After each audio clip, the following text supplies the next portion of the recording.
Hello evening. Good evening.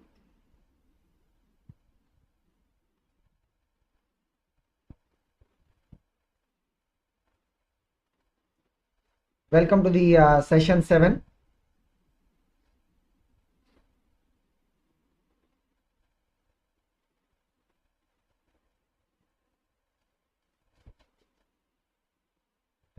So we are discussing about the applications of the Newton's laws, correct? So we'll continue with that discussion in today's session also, and we'll also look at some shortcut methods to get the acceleration of these block and pulley kind of systems by using a technique called as a net force method. That will be of some use for us when it comes to solving JEE mains level questions. And also we'll look at a special type of arrangement which we call as the constrained, or we'll say restricted motion objects. So this will be important for the JEE advanced level. So generally if you look at JEE advanced level questions, right, in the Newton's laws of motion, we'll tend to get questions, which are based on this. So we'll see what it is and all that we'll be able to see. Okay, so we'll start with the session. So we were looking at these pulleys over which we'll have the rope, and the rope will be connected to the blocks or the objects. This is what we are discussing. So in this also we have seen some type of arrangements already in the previous session. We are going to look at the remaining sets of arrangements. Like I said, this is not exhaustive. So here what we are trying to do is we are trying to get some exposure in terms of what kind of arrangements are possible. But in the final JEE mains or JEE advanced exam, we can always expect a different kind of arrangement also. We should be ready for that. Okay, so look at this, what is happening. All these assumptions for the pulleys and ropes, they're all standard assumptions. Means what? The pulley is massless and there is no friction between the pulley and the rope. Now look at this. Now what is happening? There is a block M2 which is hanging, and block M1 is on the inclined plane. Block M1 is on the inclined plane. So here two things will be possible. What is it? The block M2 will have a tendency to go down. If M2 is going down, means M1 has to climb up the inclined plane, because they both are connected by rope, right? The M1 should be climbing up the plane. There is one more possibility. What is the other possibility? If M1 is moving down the plane, if M1 is sliding down the plane, then M2 has to be going up. These are the two possibilities. Either we can have motion this way or that way. Now, in which way we will have the motion, we can understand when we go to the net force idea that I talked about. But here what we will do is we will just go with an assumption. Like I said already before, if you assume, say for example, M2 is going down, then M1 will be climbing up the plane. You mentioned that acceleration is A, since they both are connected by the same rope, right? The rope is going across the pulley and coming this side. M1 also will have the same acceleration. It will be going up the plane with the same acceleration. If our assumption is wrong, means it is not happening like this. M2 is not going down. If M2 is going up, then we are going to calculate the A value, right?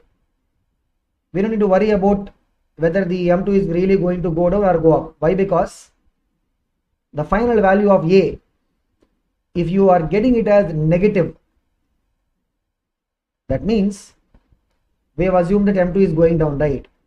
So M2 will not be going down. M2 will be in fact going up with the same amount of acceleration. So if you make an assumption saying M2 is going down, we'll put the acceleration as A. After solving, we'll get the acceleration as negative. That means what? The entire system will move in the reverse direction with that much amount. Say for example, this A is coming as minus 2 meter per second square. It means what? The entire setup as it is moving in the opposite direction with 2 meter per second square acceleration. That is how we have to proceed. Okay, so if you assume that the motion is happening in one direction, that's fine. Initially itself we need not have to have a clarity. The final answer will decide. Okay, now let us go with the assumption that m2 is going down. So since it's a single rope that is connecting both of them, and the rope we are assuming to be massless, right? Tension acting on the block m2 will be tension acting on the block m1. Now what I am suggesting is you guys try to work it out parallelly. So look at this free body diagram of the m2. So m2, it will have its weight, and there will be tension T. Okay, as a result of it, it is going down with acceleration A. Means what? Net force downwards. Downward force minus upward force is equal to what? Mass of the block into acceleration. This is one equation. Second, we have to look at this m1, which is on the inclined plane. Remember, the motion is along the inclined plane, right? So we will take the components of the forces. So already we have discussed about this. The component of weight along the inclined plane downwards is what? m1g sin theta. The component of the weight perpendicular to plane is what? m1g cos theta. So here we have resolved this weight. Now there is no need to look at the force balance perpendicular to the plane. It is moving along the plane, means perpendicular to plane there is no motion. Okay, so think of it like this. Just reverse the inclined plane and look at it like this, right? When a block is moving along the plane, means what?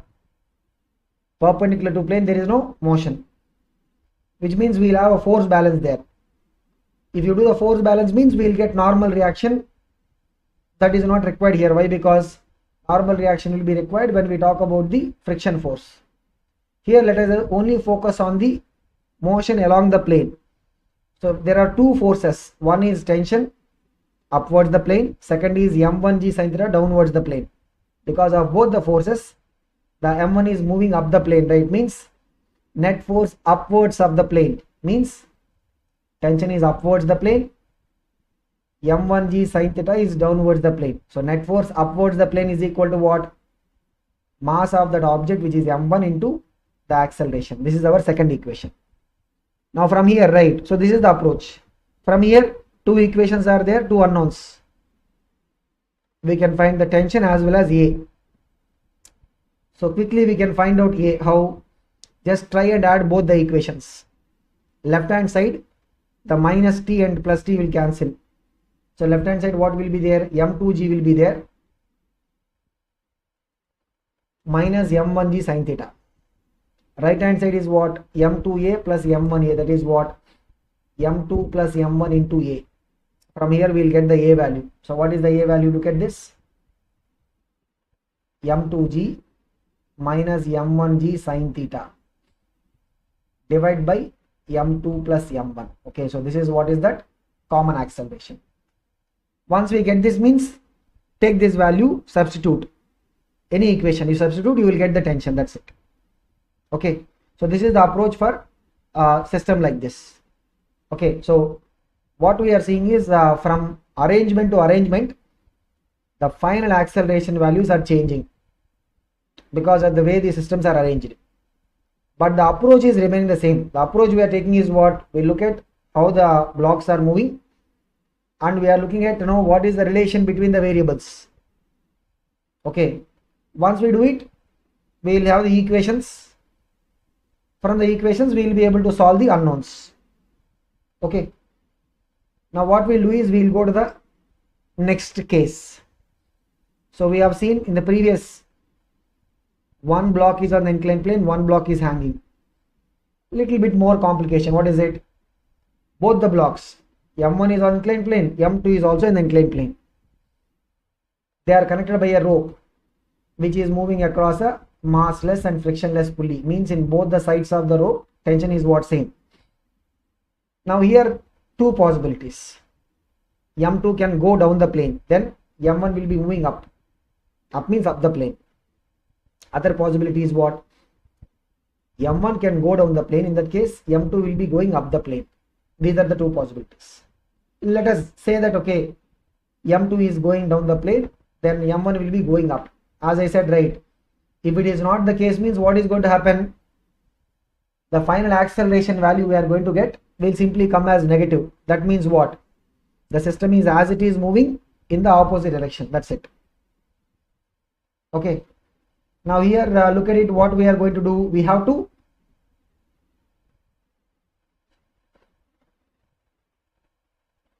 look at this m2.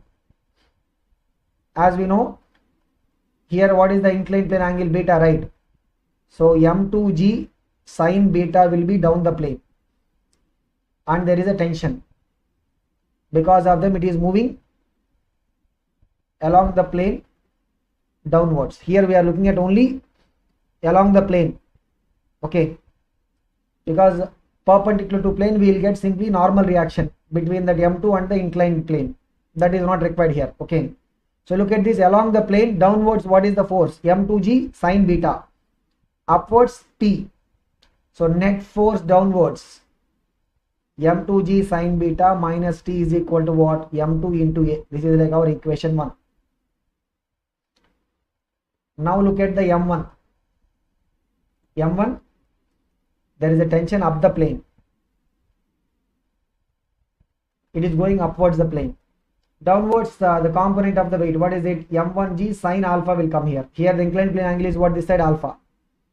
Net it is moving up the plane, right? Means net force upwards the plane, t minus m1g sine alpha, that is equal to what? m1 into a. Both the blocks will have the same acceleration. Why? Because they are connected by the rope. Now using the equations, we can solve for the a and t values. How? Like the way we have been doing, right? If you simply add both of them, means check it, what is going to happen? Add both these equations. If you add, means what is going to happen? The t will get cancelled. In this we have minus t, in this we have plus t. Add both of them, t will be cancelled. So left hand side is what? m2g sine beta minus m1g sine alpha. That is equal to, right hand side is what? m1a plus m2a. That is m2 plus m1 into a. We are looking for a, means this will come left side. m2g sine beta minus m1g sine alpha divided by m2 plus m1. That is our common acceleration. Once we have a, means substitute. Take the a value, substitute, you will get t. You will find it a little bit more easy when you are actually solving with the numericals. Okay, so here now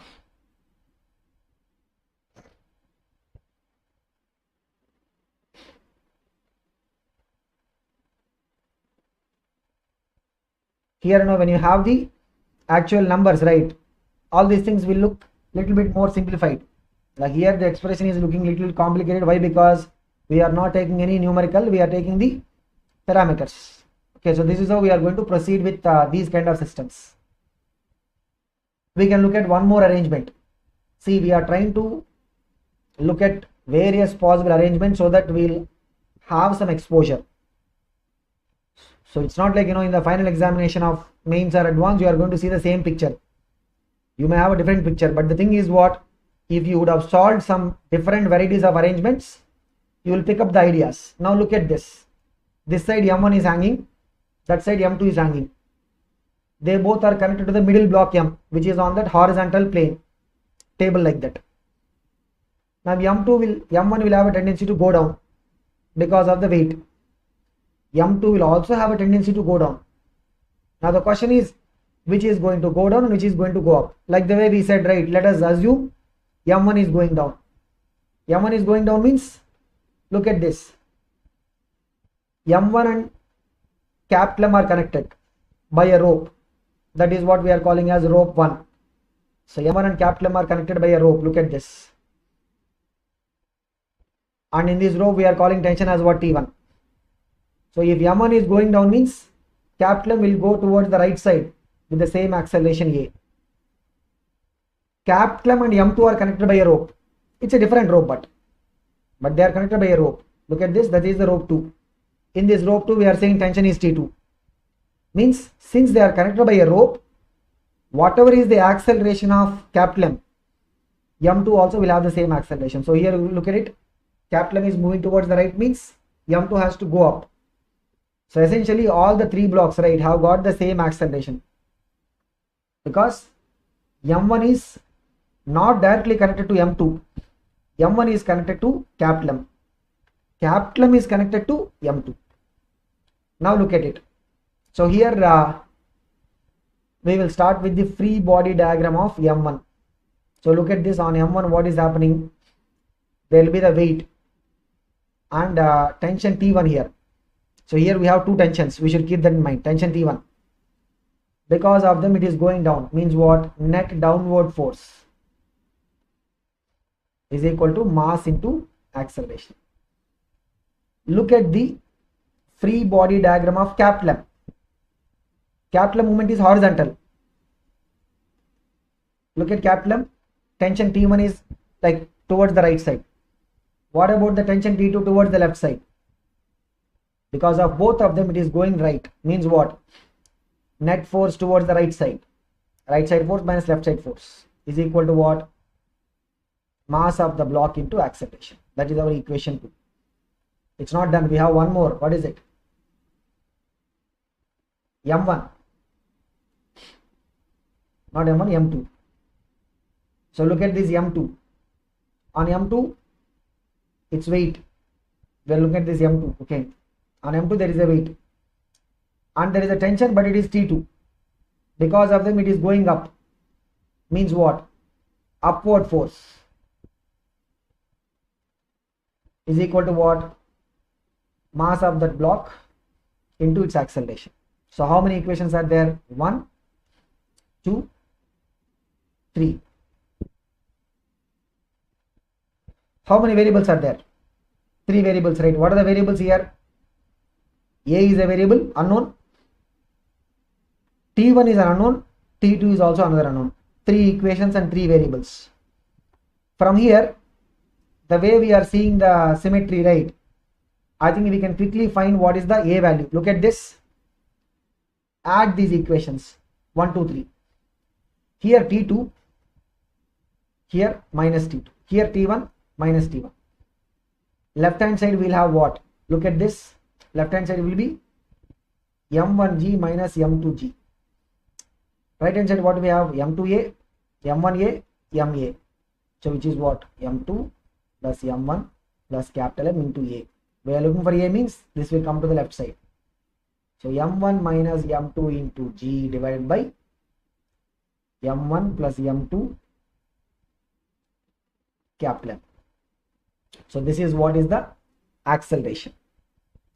Same approach. So everywhere what we are doing, we are looking at the system, we are assuming it is moving in a direction, then based on that we are looking at what are the equations. Solving equations we will get the unknown variables. So you get A means take this, substitute in any equation, like go and put it in equation 1, we will get T1 straight away. Go and put this in equation 3, we will get T2. Don't go for substituting in equation 2. Why? Because equation 2 we have both T1 as well as T2. That is not going to be useful. So go and keep the value of A in equation 1, we will get straight away T1. Go and keep this in equation 3, we will get T2. That is a better way. Okay. So this is how we are going to approach problems like this. Now while we are seeing these examples, right, we'll have a idea like could there be an easy way to just crack this acceleration value? Can we get the acceleration value by using some shortcut method? That is what I said, right? The net force method.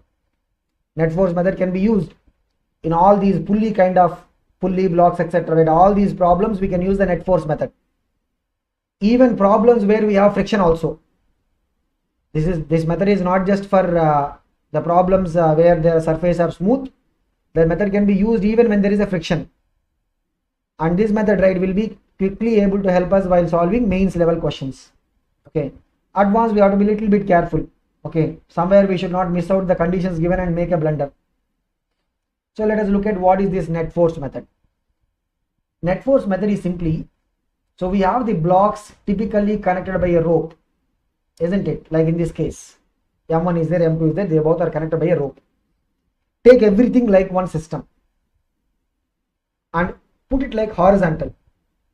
This is the best way to understand the net force method. We know, okay, M2 is hanging this way, M1 is hanging this way. Try and arrange them like horizontal along with the rope. M1 this side, M2. We are taking M2 and M1 along with the rope like one system.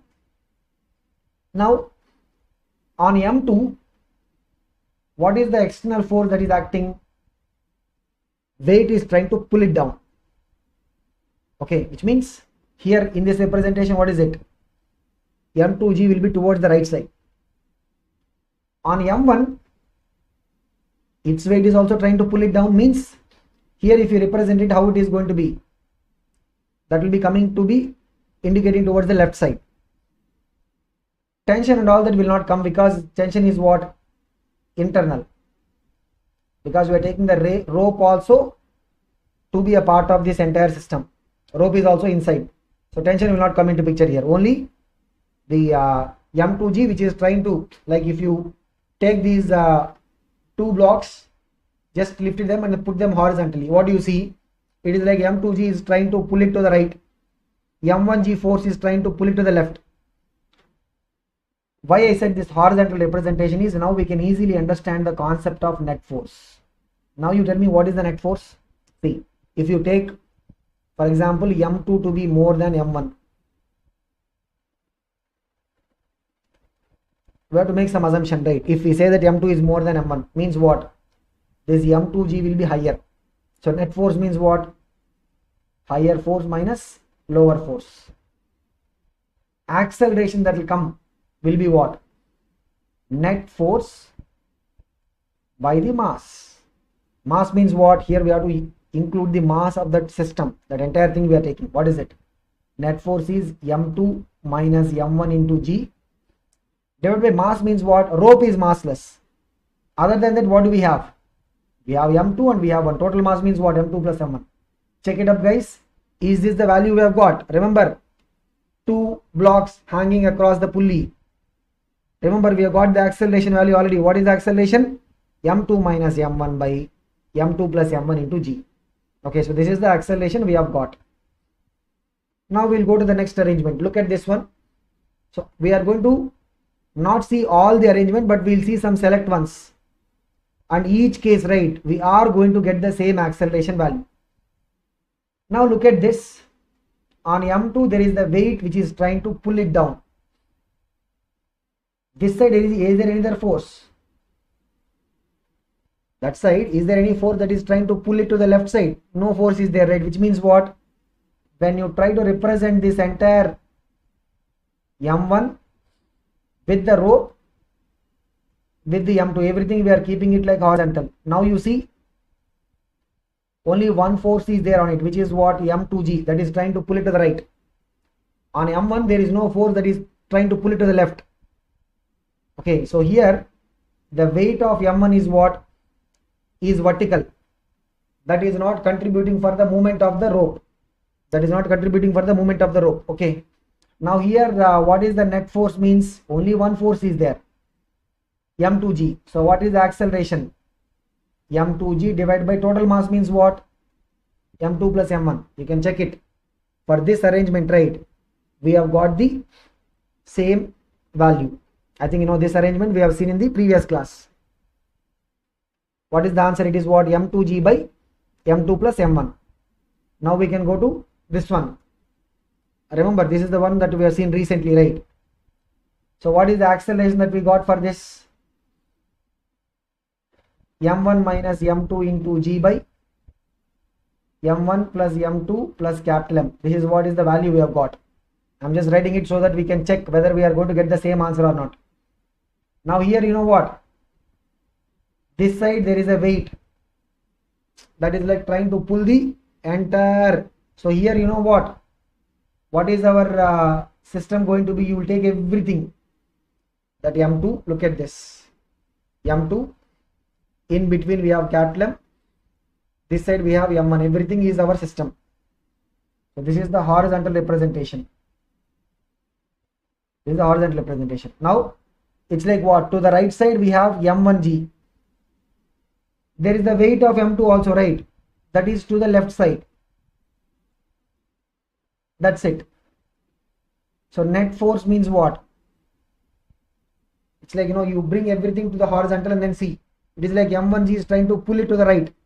M2G is trying to pull it to the left. If we take M1 is more than M2 like that, then net force means what? Higher force minus lower force. So acceleration is going to be what?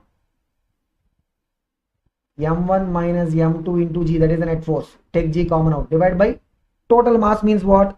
M2, capital M, M1, which is what? M1 plus M2 plus capital M. Check it up, guys. Is it matching or not? We will get the same answer. It is not like, when we use this net force method, we are going to get a different answer or anything. Okay. So this is what is the net force method that will actually help in solving the questions fast. So if you remember, this means at least the JEE mains level questions, right? We will be able to do it fast. Now, this is what is the constraint relation problem. So these type of questions are very, very important for the JEE advanced level. I think, we are going to discuss only one example on this, but you should find time and practice more questions like this if you are willing to focus more on the advanced level part. Okay. So what is this constraint relation? First, I'll try to take you through what is given. Look at what is given. There is a block 1 kg which is connected to the rope. The rope is going across the pulley 1. The rope is also going across the pulley 2. And it is coming and it is basically hinged, fixed. Then there is another rope. That second rope is what? Second rope is connecting the 2 kg block with the pulley 2. This is like rope 1, that is like rope 2. So in rope 1 we have a tension T1. Rope 2 we have a tension T2. Here you will see that 1 kg is not directly connected to the 2 kg. In all the previous problems what we had, the blocks were directly connected. So whatever is the acceleration of one block, other block also will have the same acceleration. Correct. But here they are not connected directly. Check it. 1 kg is just connected to the rope. The rope is going like this and hinged. 2 kg is directly connected to the pulley 2. That's it. 1 kg, 2 kg, they are not connected. Means if you assume that the 1 kg is going down, because that is hanging down, right, is going down with an acceleration A, we cannot say that 2 kg is going to go towards the right side with the same acceleration. It can be different. It may be A dash. Now what you are seeing here, we have two tensions T1, T2, two accelerations. Totally what is it? 4 variables are coming. How many equations we will have? For the 1 kg vertical equation, for the 2 kg horizontal equation, only 2 equations, right? So we will get only 2 equations. So for a minute we will think that okay, these kind of systems cannot be solved because you will require that many number of equations as the number of variables, isn't it? We will require that many number of equations as the number of variables. Here we have 4 variables and only 2 equations. We feel that okay, this cannot be solved. But these kind of arrangements, right? The reason why we are calling them as constrained motion or restricted motion is because if you observe them a little bit more close, then we will be able to see some hidden relation. Their motion is not like totally independent. They are constrained. It's not like their motion is totally independent. They are actually constrained. How they are constrained, we should be able to clearly understand. Then only we will be able to solve these kind of questions. Okay, and as I said, this is a very important model of question for the JEE Advanced. So look at it. So here the tension in the rope 1 we are saying T1, tension in the rope 2 we are saying T2. If we want to know what is the relation between T1 and T2, we should look at a point where they are coming together, where they are not coinciding, but where they are coming together. Where they are coming together, look at this pulley. This pulley, this side there will be a tension T1. This side also there will be tension T1, because both sides we have the rope 1. This side there will be a tension T2. So this pulley, if you look at it, totally we have 2T1 force towards the right side and T2 force towards the left side. So consider the pulley where there are tensions coming together, like that we can say. What are we saying? Consider that pulley where the tensions are coming together. Now on this pulley, right, net force towards the right side, let us calculate. What is it? 2T1 is towards the right side, T2 is towards the left side. Net force is equal to what? Mass of the pulley into acceleration. But remember, what is the basic assumption we are coming with? Pulleys are massless, right? What is the basic assumption we are having? Pulley is massless. Means what is the mass of the pulley? 0. 0 into acceleration means what? 0. Means what? 2T1 minus T2 is equal to 0, which means 2T1 is equal to T2. Okay, so this is what is the hidden relation. Means the rope 2 tension is what? 2 times the rope 1 tension. So here we are not having 2 tension variables. It's like what? There is a hidden relation between them. What is it? The tensions are related. How? The tension in the second rope will be 2 times the tension in the first rope. Okay, so this is how we are going to crack the relation between the tensions. Now we can also crack what is the relation between the accelerations. We'll see how it can be done. But first, we will remove these 2 variables in terms of tension. So I'll say tension in the rope 1 is T. Then tension in the rope 2 will be 2T. Tension in the rope 1 is what? We will say T. Rope 2, what will be the tension? 2 times of that, right? So we don't have 2 variables, only 1 tension variable. Now comes the question of the acceleration. So look at this. As the 1 kg is going down, this pulley will move towards the right side. So is the 2 kg block. The pulley is moving right side by a distance x. Then 2 kg also will move, because 2 kg is directly connected to the pulley. Pulley is moving to the right by distance x, means 2 kg also will move to the right side by a distance x. Okay. Now if the pulley is moving towards the right side by a distance x, I want you to understand closely what is going to happen. The rope 1 will have us, because look at this. This is the initial position of the pulley. This is the final position. Rope 1 is getting some slack. Slack means what? The loose portion. One loose portion above, one loose portion below. What is the length of the loose portions? X below, X below. Totally what is it? 2x is the slack in the rope 1. How this slack has to be covered? By the movement of the 1 kg block downwards, right? So this much amount of, so the entire length 2x of the rope 1 is becoming loose. The entire rope has to be moved downwards, which means what? If the 2 kg block is going towards the right side by displacement x, then 1 kg has to go down by how much displacement? 2x. We will relate it to the velocities. If the 2 kg is moving towards the right side with the velocity v, the 1 kg has to go down with a velocity how much? 2v. If the 2 kg is going towards the right with an acceleration a, then 1 kg has to go down with how much acceleration? 2a. Just differentiate. Differentiating the displacement, we will get velocity. Differentiating velocity, we will get what? Acceleration. That's it. So accelerations are also not 2 variables. What is it? Only 1 variable. What is that acceleration concept? If we take the acceleration of the 2 kg block is what? A. If we take the acceleration of the 2 kg block is what? A. Towards the right.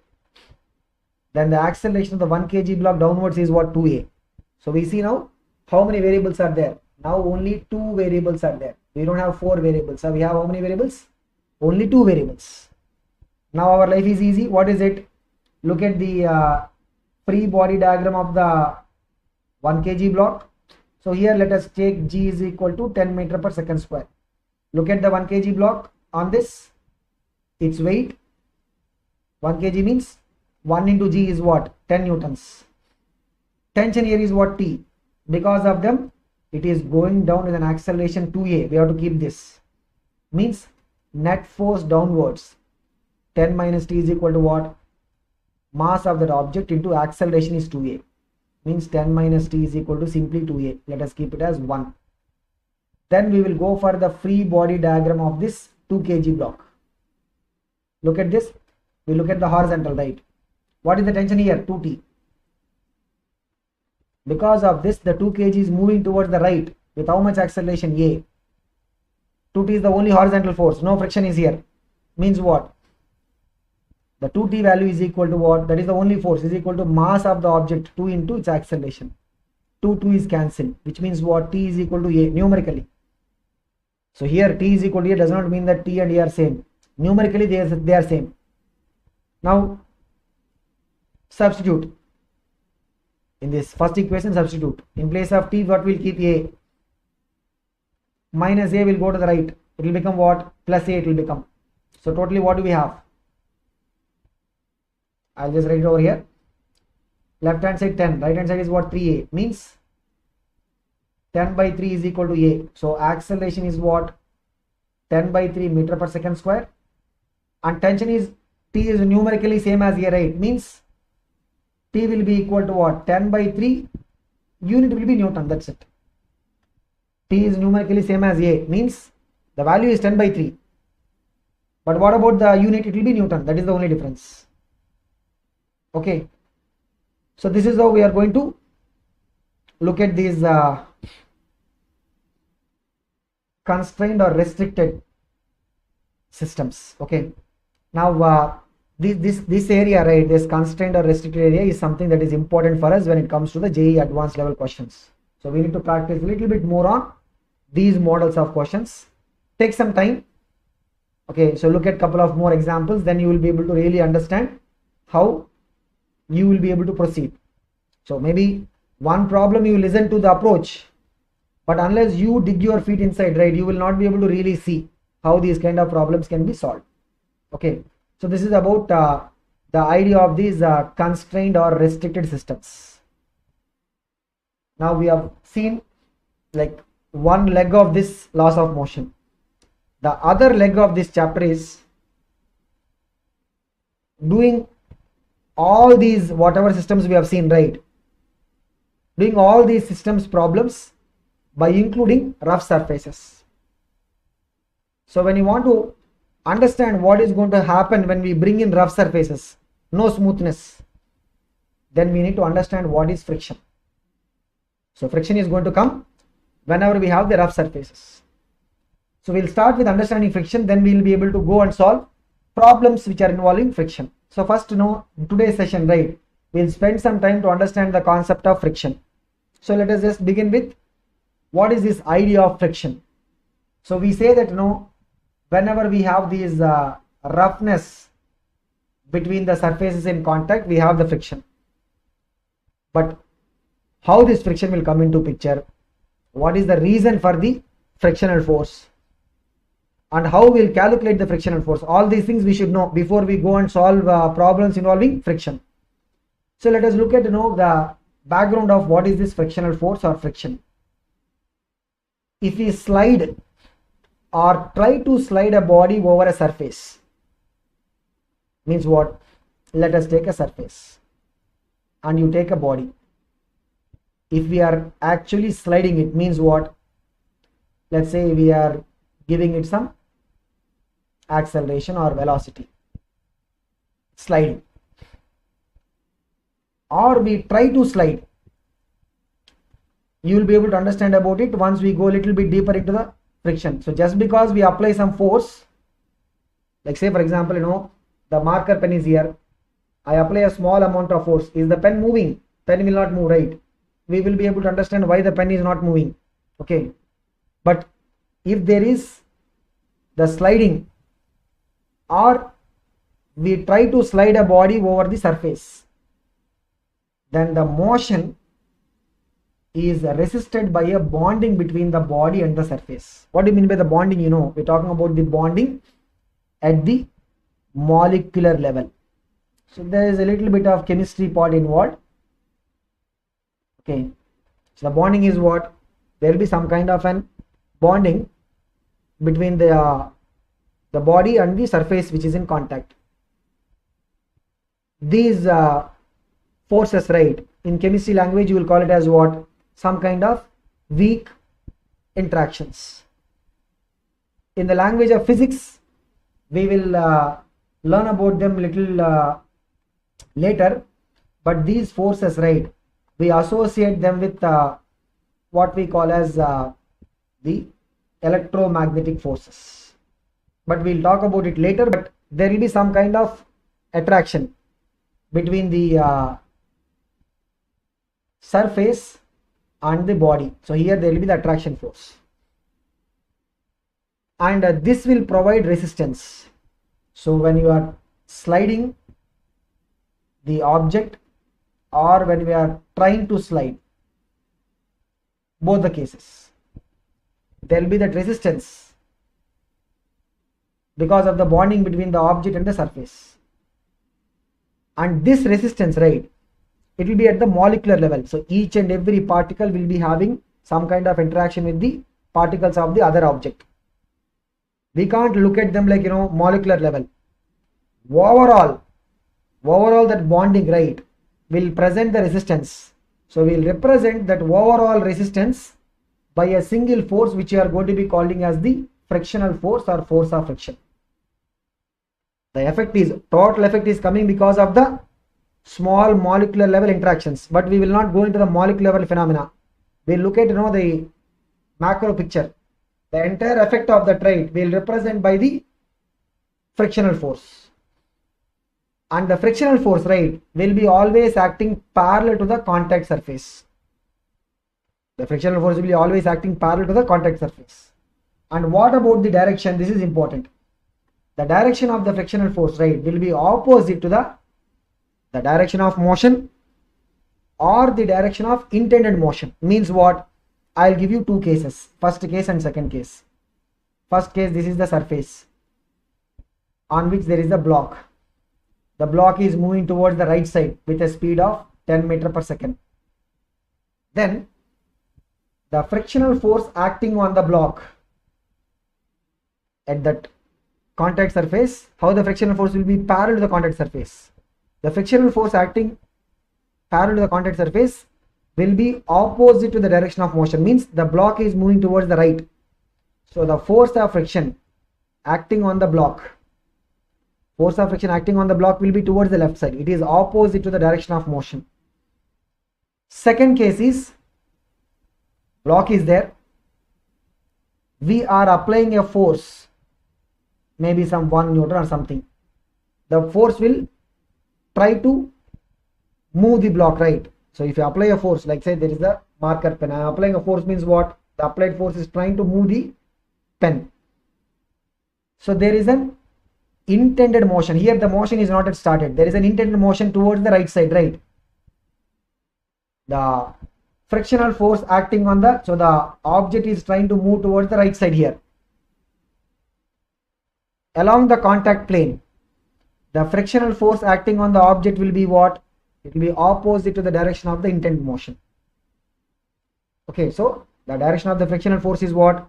Either opposite to the motion of the body, or it will be opposite to the direction of the intended motion. Now when we want to understand what are the types of frictional force, because already we have given some clue. One case we said there is a motion between the two surfaces. Other case there is an intended motion, means motion has not yet started, there is a tendency to move. So friction will be divided into the two types. One is what we call as a static friction. Static friction will be the friction that exists between two surfaces when there is no relative motion. Why are we using the word relative? Because It's like, one surface has to move over the other. That is what is the concept of relative motion. That is what is the concept of the relative motion. Okay. So, when there is no relative motion between the two surfaces, right, the friction that exists between them is going to be called as what? Static friction. And like we said, when that object is already in motion on that surface, then the friction that will exist in that case will be called as kinetic friction or dynamic friction.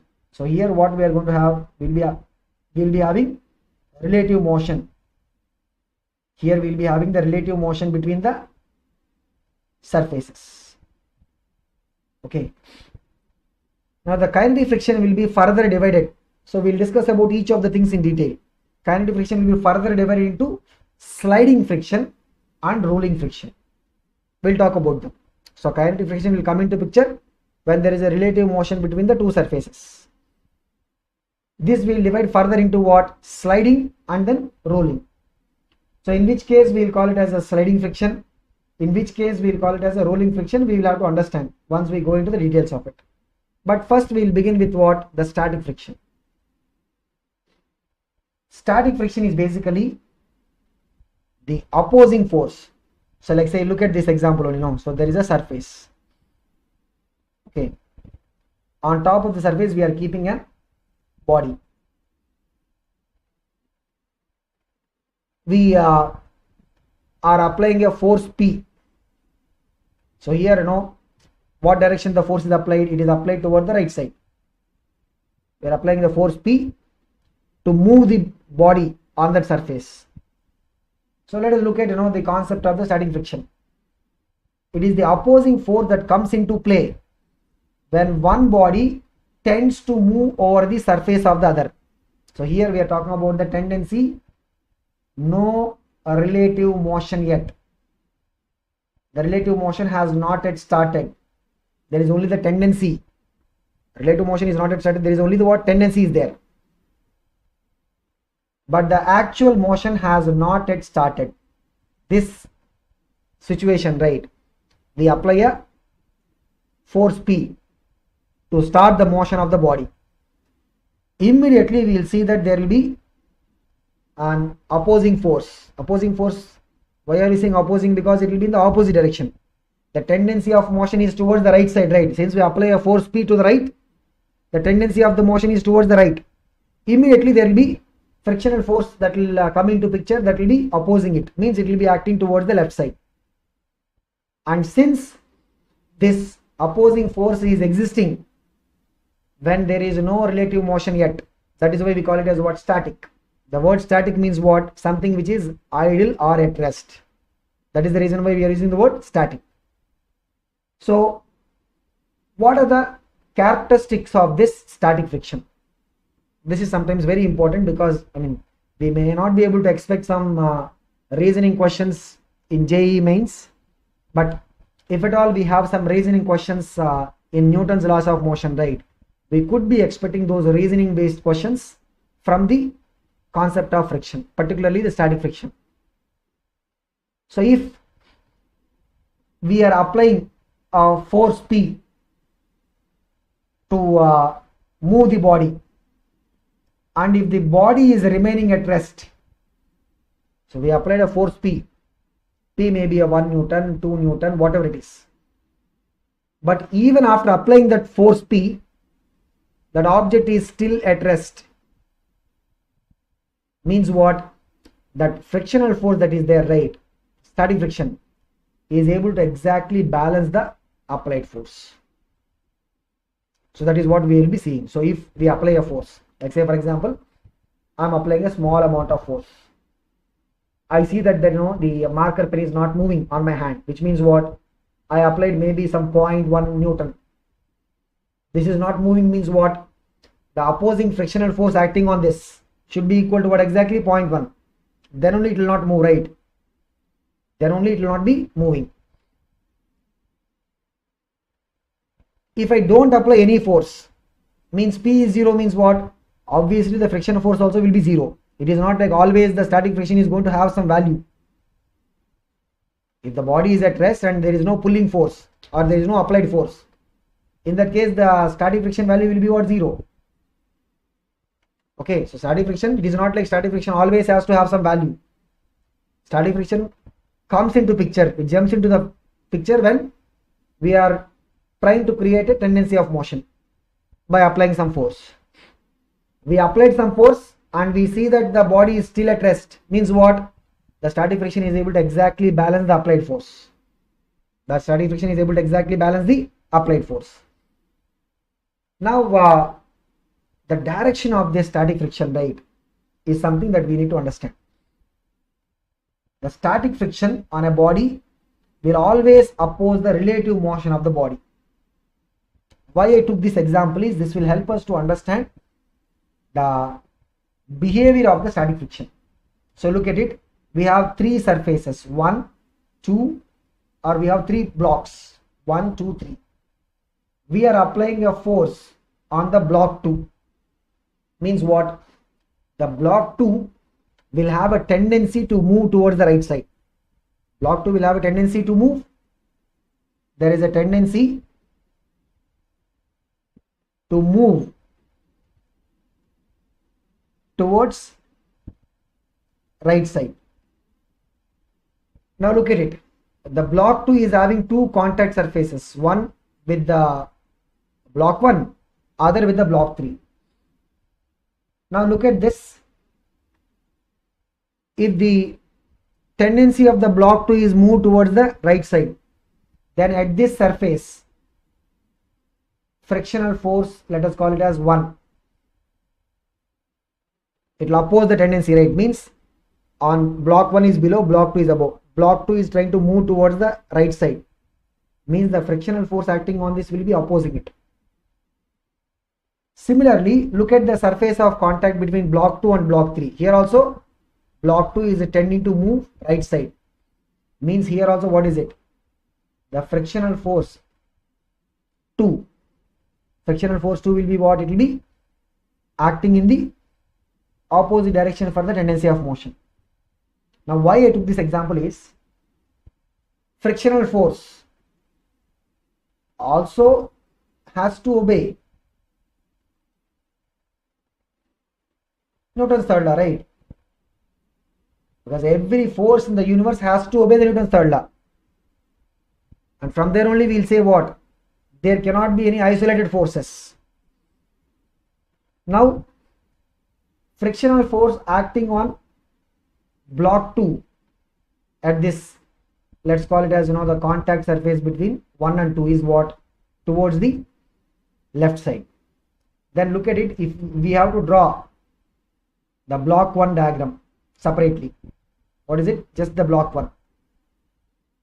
What will be the frictional force acting on the block 1? Newton's third law, right? Frictional force acting on 2 is what? Towards the left. Means frictional force acting on the block 1 will be what? Towards the right, because action reaction pair. Separately look at the block 3. At this contact surface, frictional force acting on block 2 is what? Towards the left. So at this contact surface, right, the frictional force acting on block 3 will be what? It will be towards the right side. Why? Because it's following the Newton's third law. So whenever we are looking at frictional force at the contact surface, if force acting on one object is towards the left, at the same contact surface, force acting on the other object will be towards the right side. Okay, this point we have to keep in mind. So the static friction, right, on any body will be what? Always opposing the relative motion. It is always opposing the relative motion. So here on block 2, right, at the below contact surface, since it is tending to move forward or towards the right side, it is tending to move towards the right side, right? At the below contact surface, frictional force is opposite. Above contact surface also frictional force will be opposite. But when we want to look at the frictional force acting on the block 1 or block 3, we have to go as per the Newton's third law concept. So frictional force acting on the block 1 will be what? Towards the right. Frictional force acting on block 3 also will be towards the right side. Okay, so this is about the way we will give the direction of this static friction. Okay, now when we want to understand what is the value or magnitude, one point we said, what is it? If we apply this force P and still you see that this is at rest, what did we say? The frictional force is equal to applied force, which means what? The static friction. Here all the discussion is about what static friction. It is a self-adjusting force. Why? Because self-adjusting means it will be able to adjust, because it will change its value in accordance with the applied force, and will be always maintaining its value equal to what? The applied force. It will always maintain the value equal to the applied force. Now, is it like it is going to always maintain the value equal to applied force? It will only be able to maintain the value equal to applied force till the frictional force reaches something called as the limiting value. It is not like it will be able to forever increase the value. So, say for example, I apply a 1 Newton force. Friction force can be 1 Newton. I apply 2 Newton. Friction force can be 2 Newton. I apply 3 Newton. Friction force will be 3 Newton. I apply 4 Newton. Friction will be 4. I apply 5 Newton. Friction can come to 5. Let us say this is what is the limiting value. We will see how to find the limiting value. There is a method to find what is the limiting value of the static friction. But it cannot increase forever. It will only increase up to what? Up to this limiting value. And this limiting value will be important.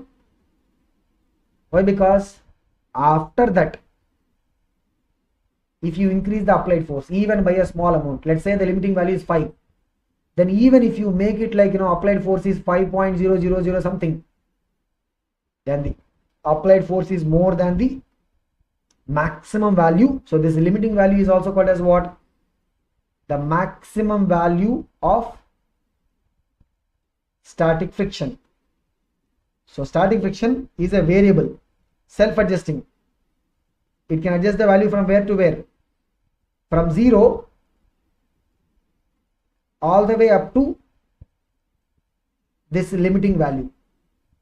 It can adjust the values from where? 0 all the way up to the limiting value. Okay, so this is about the way in which the static friction can adjust the value. We will see how to find the limiting value of the static friction. We will see. But if we apply more force, like 5.004, 5.005, then friction cannot increase after 5. If the limiting value is 5, it is not like everywhere it is 5. We will see that there will be a formula also to find what is the value of the limiting value of static friction. But if the limiting value of the static friction is 5, means beyond that 5 the static friction cannot increase. Then what is going to happen?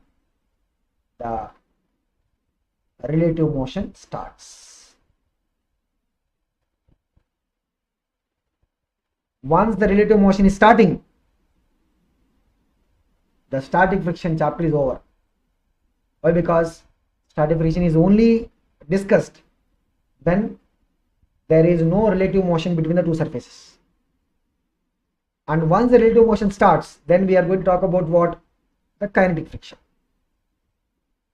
When we go and look at the molecular level, we will be able to know what exactly is the difference between the static friction and the kinetic friction. So to understand the real difference between them, right, we have to go and look at the molecular level. That also we'll see. So if you just look at the one that we talked about, right, let us say the limiting value of static friction is 5 newtons. Applied force is F. If the applied force is 0, what is the frictional force value? 0. Then we will see that there is what? Static friction. Applied force 0 means there is no tendency of motion and no relative motion. Nothing is there. Acceleration is what? 0. It's like this. If you apply 2 newtons, then static friction will become what? 2 newtons. Net force will be 0. That's why it is still static. So here we'll say there is a tendency of motion. So tendency of motion is towards the right side, applied force. That is why the friction is acting towards the left. Since friction is able to exactly balance right, here also there is no relative motion, acceleration is 0. If you make the applied force 4, friction will increase to 4, net force is 0, still static. Here also there is tendency of motion, but acceleration is 0 because the frictional force is able to balance the applied force.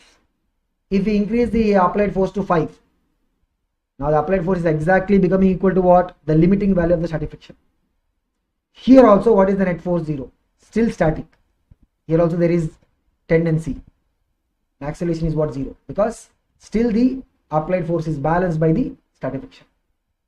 If you even increase the applied force by small amount from here, like 5.001 something, then we will see that there will no longer be a tendency of motion, there will be the actual relative motion that is going to start. There will be the actual relative motion that is going to start. Okay, so in the next class, right, we will discuss a little bit more about the static friction, because we have to still find that limiting value. As we said, right, the limiting value, we can have a formula to get the value of the limiting value of the static friction. So we'll see how to find the limiting value of the static friction, and then we'll also discuss about the kinetic friction concept. Then we'll get into the problems involving friction. So whatever the blocks, systems, wherever we have the surface and contact, all those problems can now be exactly redone or reframed by just including one more phenomena called as what? Friction. So we'll get a completely new set of problems. Okay, so we'll continue with this in the next class.